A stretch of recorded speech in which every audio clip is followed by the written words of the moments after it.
É quando o Messias aparece e lhe pergunta: Maria, por que choras?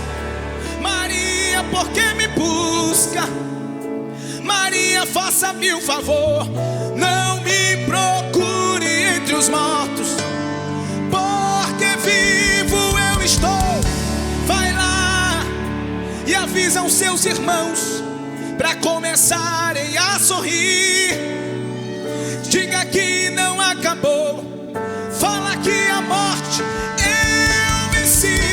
Então Maria, sem perder tempo, foi em direção aos discípulos. Ela correu e ao chegar lá ela disse assim: senta todo mundo aí, porque eu vou contar o que aconteceu. A terra estremeceu, sepulcro se abriu e nada vencerá teu grande. A paz do Senhor, bom dia, ou boa tarde, ou boa noite, seja qual for o horário que esse programa está chegando até sua casa, seu trabalho, carro, seja onde for que você parou um pouquinho para ouvir o podcast Bolsa de Mulher. Nós estamos chegando mais uma vez aqui com um programa abençoado. Nesse momento a gente está aqui só com a irmã Felícia, a Carolzinha ainda não está conosco. E também nós temos um convidado muito especial aqui. Já esteve no programa anterior, você que não viu, volta aí, olha nos anteriores aí. Tivemos já um programa com o pastor Valmir Nascimento, que é de Cuiabá. Isso. Né, uma bênção, ele esteve participando do evento dos jovens que teve aqui na Assembleia de Deus de Alvorada, uma escola bíblica, abençoou muito essa igreja. E também está nos abençoando aqui. Então nós queremos te saudar, pastor Valmir, dizer que tu é bem-vindo mais uma vez no nosso programa. No programa anterior, eu vou dar um spoiler passado, foi sobre um livro já que o pastor Valmir tem, que é o Daniel na Cova dos Leões. E hoje nós vamos falar sobre outro livro, que também é um assunto muito importante, muito interessante. Muitas pessoas têm um pouco de dúvida, dificuldade, gostariam de mais esclarecimento sobre o assunto ou formas de, talvez, lidar com a situação que é sobre o cristão e a universidade, né? Perdão. Inclusive, sobre Daniel na Cova dos Leões, o livro, a gente falou no programa sobre a questão de o ambiente influenciar ou não a nossa vida, né? E a gente sabe que a universidade é um local onde, se nós não estivermos com o nosso caráter de fato firmado em Cristo, a questão das influências podem, né, de alguma forma, tentar abalar a nossa fé. E a primeira pergunta que eu queria fazer para o pastor é: o que motivou você a escrever esse livro? Foi algo, uma dificuldade que talvez tu tenha visto de perto pessoas enfrentar, ou chegou até ti muitas pessoas falando sobre essas dúvidas, ou talvez pais de filhos que enfrentaram esse problema, ou próprios jovens que enfrentaram? Qual foi a motivação para o pastor escrever esse livro? Perfeito, Pai do Senhor Josi, Pai do Senhor Irmã Felícia, alegria mais uma vez estar aqui nesse podcast abençoado. É uma honra para mim poder participar de mais esse episódio e refletirmos sobre esses assuntos tão necessários para a igreja, para a família como um todo.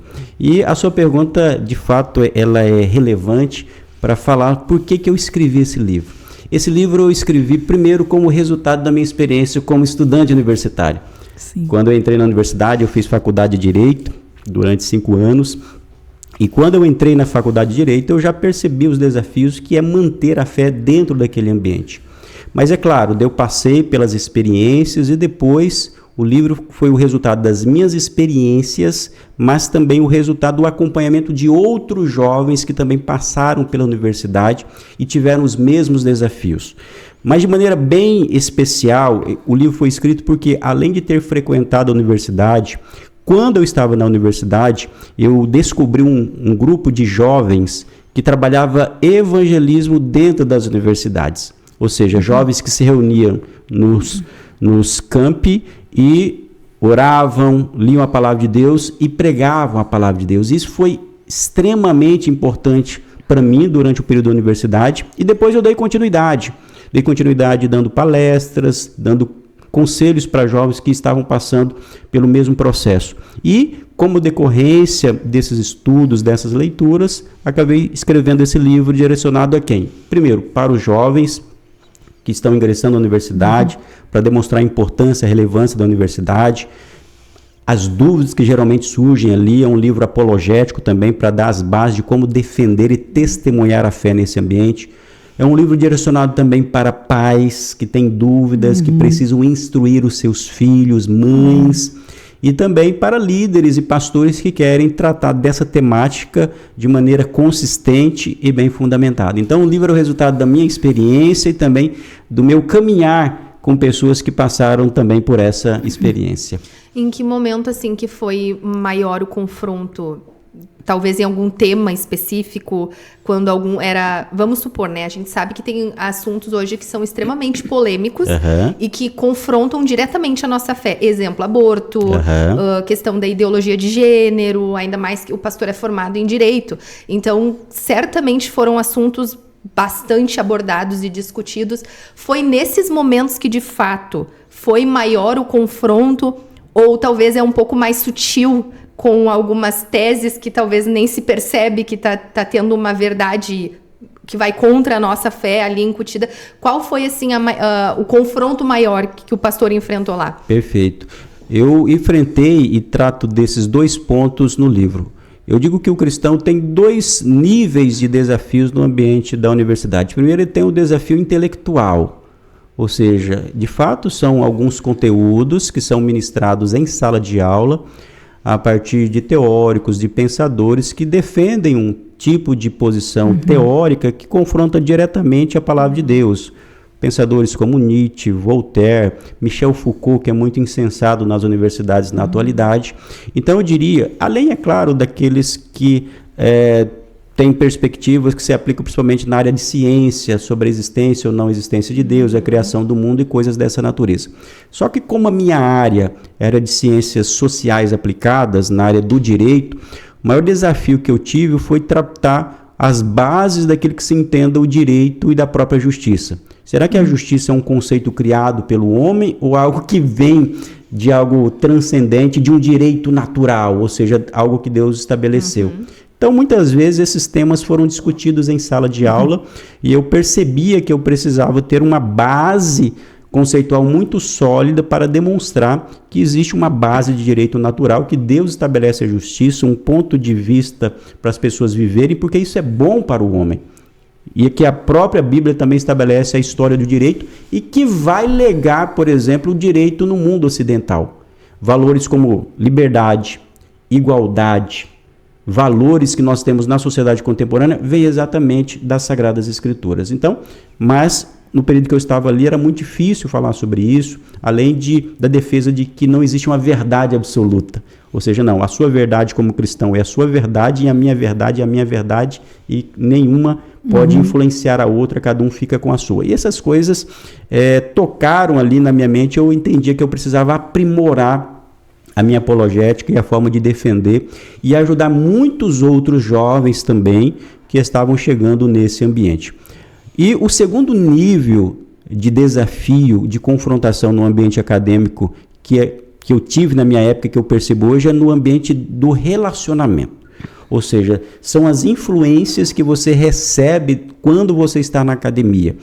Porque o período da universidade é um período em que o jovem ele tem maior autonomia. Ele está chegando a 18, 19 anos, já agora maior de idade.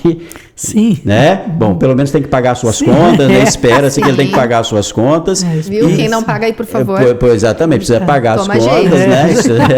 Se quer mais autonomia, pague as contas, né? Exatamente. Você quer responsabilidade. Responsabilidade, exato. Aí o que acontece? É muito comum o jovem começar a tomar maior independência na sua vida e trilhar o seu próprio caminho, o que, do ponto de vista do desenvolvimento, é completamente natural. Só que essas decisões precisam ser feitas com responsabilidade, com muito cuidado.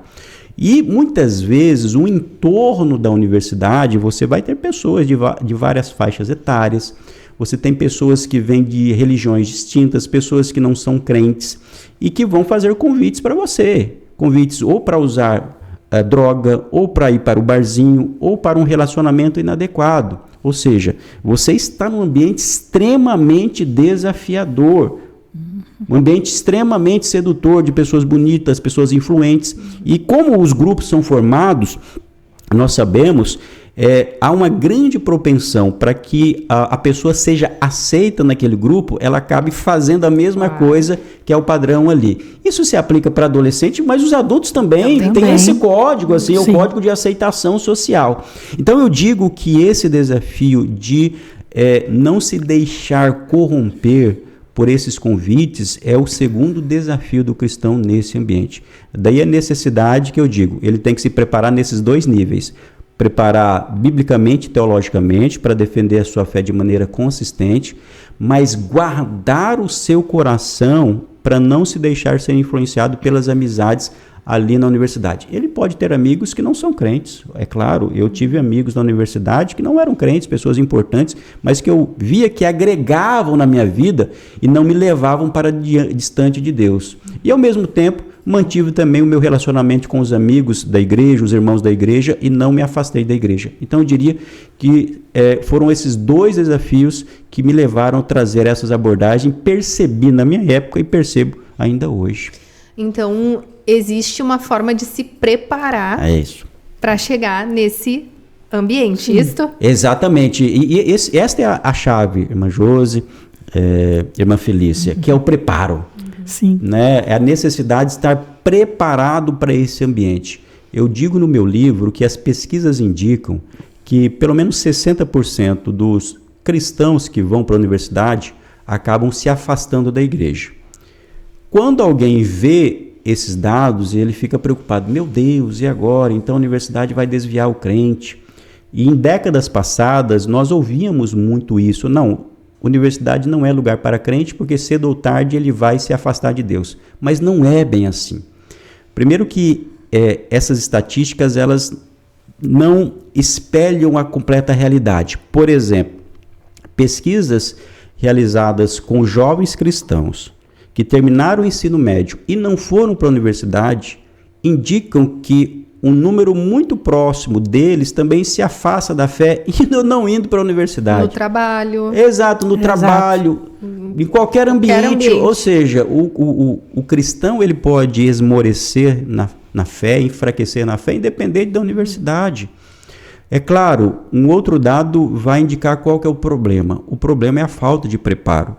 No livro eu mostro que uma pesquisa realizada com jovens cristãos identificou que 86% deles responderam que não estavam bem preparados para defender e viver a fé no ambiente acadêmico. Ou seja, o problema não é a universidade, é a falta de preparo.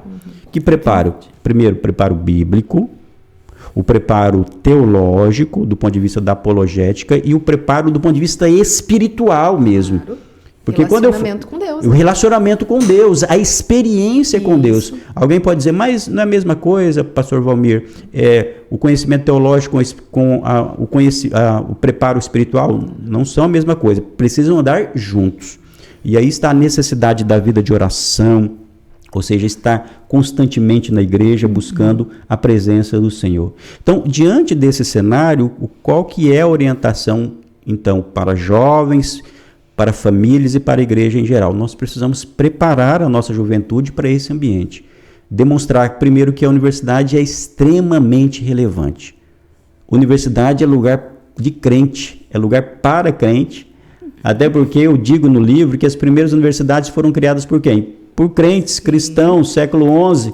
As primeiras universidades sendo formadas, Bolonha, Universidade de Oxford, todas criadas por crentes. Depois nós temos nos Estados Unidos a segunda etapa, Universidade de Yale, Universidade de Harvard. Todas essas universidades, elas foram criadas a partir de uma perspectiva eminentemente cristã. Qual que é o problema? O problema é que depois do modernismo, nós tivemos uma mudança de cenário, o conhecimento passou a ser alterado, ou seja, um conhecimento que era voltado para Deus e desenvolvimento do homem, agora questiona a existência de uma verdade. É por isso que hoje nós temos universidades em grande escala que procuram não buscar a verdade, mas doutrinar ideologicamente os nossos alunos, os nossos jovens que estão chegando lá. As temidas federais, né? Principalmente as federais. E o que nós precisamos fazer? Preparar essa juventude, preparar esses irmãos, essas irmãs. Nós quem? Aí eu digo que a responsabilidade é compartilhada. Responsabilidade primeiro do jovem, primeiro do jovem. Sim, não é isso? Sim, claro. Não é? Ele falou, você precisa ler a Bíblia, você precisa ter boas leituras, responsabilidade da família, dos pais, né? E também responsabilidade da igreja em trazer essa contribuição, e a igreja aqui do Alvorada tem feito a sua contribuição. É verdade. Tá fazendo tua parte, né, irmã Feliz? É verdade. Nós vamos fazer a nossa parte, né? Uma das coisas que, né, a Josi sabe, o pessoal sabe, eu e o pastor Eliezer somos grandes incentivadores de leitura, né? Exato. Leiam livros, né? Sempre que nós temos nossos eventos, pastor, nós fazemos, né, assim, um trabalho muito bonito com a CPAD. Maravilha. Nós temos sempre a nossa livraria aqui com os jovens, com o evento das mulheres, e a gente indica livros para lerem, porque eu digo assim, que às vezes as pessoas dizem, né, não sei se o pastor já ouviu isso também, né? Ah, mas irmã Felícia, é tão difícil de entender a Bíblia, né? Tem assuntos às vezes que a gente lê, a gente não entende, enfim, né? Mas eu digo, leia livros que falem sobre esses assuntos, porque são homens e mulheres que foram inspirados pelo Espírito Santo de Deus para nos abrir exatamente os olhos para coisa que às vezes a gente lê e não percebe, né? Porque eu digo que a palavra do Senhor, ela se renova dia após dia, né? Que a gente pode ler o mesmo texto várias vezes, daqui a pouco tu olha de novo e diz, mas como é que eu não vi isso aqui antes? Né? E então, nós somos incentivadores, né? E fica um incentivo aqui, né? A Josi também gosta de livros, né? Então, de adquirir os livros para que a gente possa entender. Inclusive, o cristão e a universidade não é só para os jovens lerem, os pais lerem.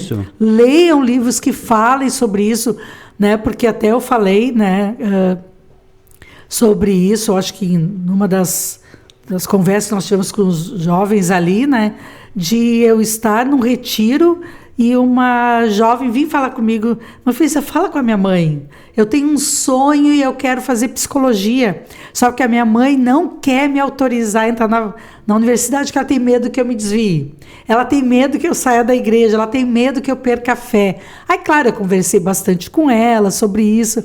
Aí, é claro, depois eu fui, né, conversar com a mãe, enfim, depois eu não sei no resultado do que foi que aconteceu, né, mas essa questão dos pais terem esse medo de deixar os seus filhos entrar na universidade, porque infelizmente também, pastor, o que ocorre, né, não sei, né, se você está assistindo e vocês que estão aqui, né, nesse podcast, que tem exemplos, infelizmente, de jovens que foram para a universidade e, como eu digo, né, agora estou com 18 anos, eu sou maior de idade, agora eu faço minhas escolhas. Até agora, como eu digo, foi para a igreja porque tinha que ir com os pais. Ou ia para a igreja, tipo assim, um clube. Lá tem os meus amigos, a Deus de fato, mas não teve aquela experiência com Deus, o hábito, como nós já falamos, de ler a palavra, de orar, de buscar o Senhor, fazer boas leituras. Não é a universidade que vai te afastar do Senhor, né? Muitos já se afastam lá no ensino médio, né? Outros se afastam no seu ambiente de trabalho, ou amizades na própria vizinhança, enfim, né? Então eu digo assim que os pais têm que perder esse medo, né? É sentar com os filhos, é conversar. E a gente sempre fala, sabe aquele culto doméstico, né? Que não precisa ser 2 horas de culto, né? Não está na igreja, né? Dependendo da faixa etária, né? Se está com os filhos pequenos, que é o caso da Josi, né? Ele não vai aguentar 1h30 sentado ouvindo a história da Bíblia. Mas a gente tem assim, 5 minutinhos que tu vai contar a história de Daniel na Cova dos Leões. Ele gosta de Sadraque, Mesaque e Abednego. Vai orar com ele. Eles vão crescendo, vai fazendo aquele culto doméstico, vai lendo a palavra, vai orando, né? Sonhe com o teu filho. Na cabecinha deles, né? Porque eu acho assim que eu acredito que o que Deus quer é exatamente ver nossos jovens sendo advogados, sendo juízes, né? Sendo médicos, doutores, né? Estarem né? Com profissionais, né? Nada na crista da onda, como a gurizada diz, né? Lá em cima, né? Vai vir os desafios? Vão vir, né? Os desafios, ele acontece. Eu passei para a Universidade Federal, eu sei como as coisas funcionam, enfim, né?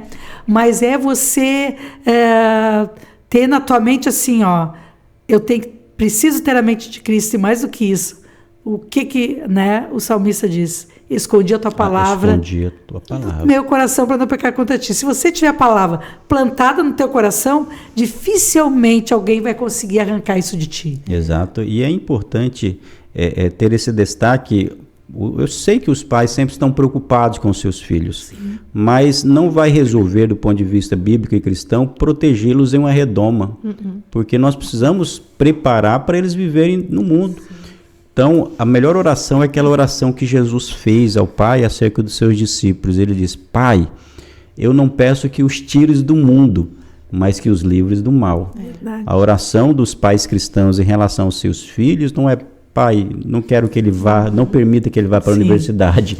Ore, Pai, que ele vá para a universidade, mas que os proteja do mal. E além dessa proteção, fazer isso previamente, fazer esse trabalho prévio de leitura, de incentivo, o culto doméstico. No meu livro eu dou alguns conselhos bem práticos lá no final, dizendo como é que o jovem ele se prepara para esse ambiente. Ele não precisa necessariamente fazer uma faculdade de teologia. Nem todos têm essa condição, mas ele pode estar frequentando a sua igreja, não abandonar a igreja, ir na escola bíblica dominical, ler bons livros. Inclusive eu faço essas recomendações também. Leia boa literatura. E eu disse aqui, vou repetir, a primeira coisa, leia a Bíblia. Sim, leia a Bíblia. Leia a Bíblia. Segundo lugar, o livro dos livros. E depois, o livro do livro. Segundo lugar, leia o meu livro, né? Leia, claro, né? Leia o meu livro. Já tem, Maurício. Olha, já tem. Exato. E eu tenho uma recomendação, C.S. Lewis dizia o seguinte: leia livros antigos e livros novos. Os livros novos são importantes porque estão atualizados, livros recentes, como os livros que nós temos aqui. Tem livros antigos, clássicos, que são importantes, bons, Heróis da Fé, Heróis Antônio Gilberto e todos esses livros que foram importantes para a tradição cristã e que trazem cultura, ou seja, densidade bíblica e também de conhecimento para o florescimento das pessoas, né? E algo também que eu acho que é bem importante é a questão de buscar ter uma experiência particular com Deus, né? Eu digo por mim, de ler Bíblia, orar, tudo isso é o básico. Mas desde que eu tive uma experiência de fato sobrenatural com Deus, foi um divisor de águas na minha vida. E a gente até tem um programa que a gente falou justamente isso, que Deus não tem netos, ele tem filhos. Então o Deus do meu pai, o Deus do meu avô, isso tudo eu conhecia, mas como Jó, né? Antes eu conhecia de ouvir falar, agora os meus olhos te contemplam. Então é uma revelação diferente que tu tem de Deus, que eu creio que vai fazer toda a diferença ali no teu relacionamento com Deus, né? Certeza. E por último, para nós finalizar, porque o nosso horário já está indo. Tá indo. O pastor comentou no outro podcast que tu tem um filho universitário, Perfeito. Velho. E aí? Como é que foi esse preparo? Tu viveu os dois lados, né? Porque tu foi universitário e agora tem um filho. Como tá sendo essa experiência, pastor? Poxa, essa pergunta eu não esperava, não, mas muito boa. E de fato eu tive a oportunidade de falar sobre esse tema aqui também com a juventude. Nós vimos bastante, foi bem legal, que é o meu filho Vinícius, um jovem que Deus nos deu, é o Vinícius e a Beatriz, e o Vinícius já está na faculdade. E primeira coisa, ler o meu livro. Isso aí, básico. Já é o básico, senão nem né? vai. Senão nem vai, exatamente. Ler o livro, mas também acompanhando a decisão dele pela escolha do curso. Começa exatamente aí. Então, a família que está envolvida começa desde aí. Você não pode simplesmente largar o filho e falar, toma a sua decisão e está tudo certo. É claro, eu destaquei. Você tem a liberdade para tomar a sua decisão e a escolha é sua. O papel dos pais é o quê? Orientar, mentorear os filhos, fazer as perguntas adequadas e aconselhar naquilo que é mais adequado para ele. E nesse processo ele também um jovem de oração, buscou a Deus e ele passou por algumas mudanças. Primeiro ele queria fazer uma faculdade de física e depois ele passou isso para nós, falou, pai, eu quero fazer faculdade de física. Tudo bem, aí nós conversamos com ele, fizemos as perguntas, até que depois ele mudou, escolheu fazer faculdade de engenharia de computação.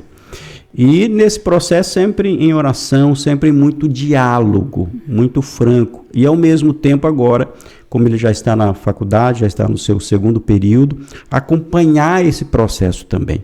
Porque é importante dizer que principalmente o jovem, quando ele está na faculdade, ele tem um desafio espiritual, de fato, ele tem um desafio do ponto de vista cognitivo, que são as confrontações, mas ele tem um desafio emocional.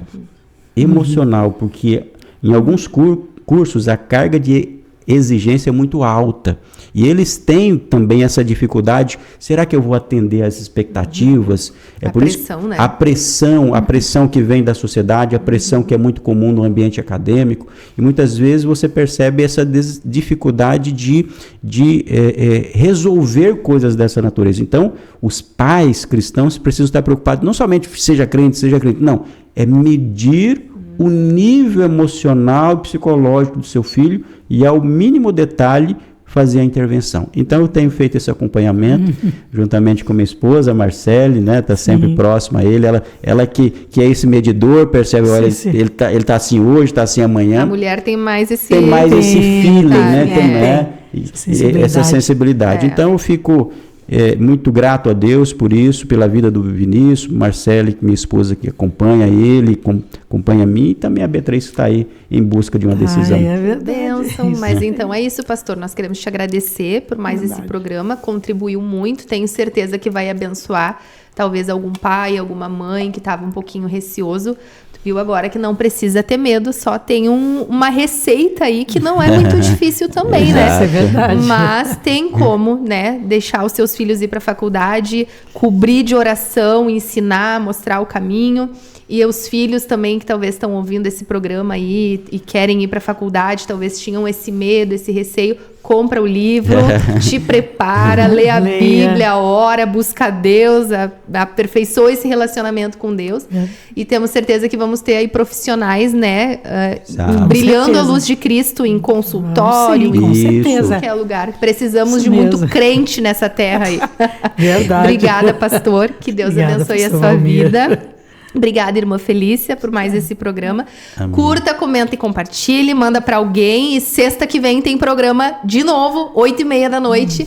Fica com a gente, que Deus te abençoe.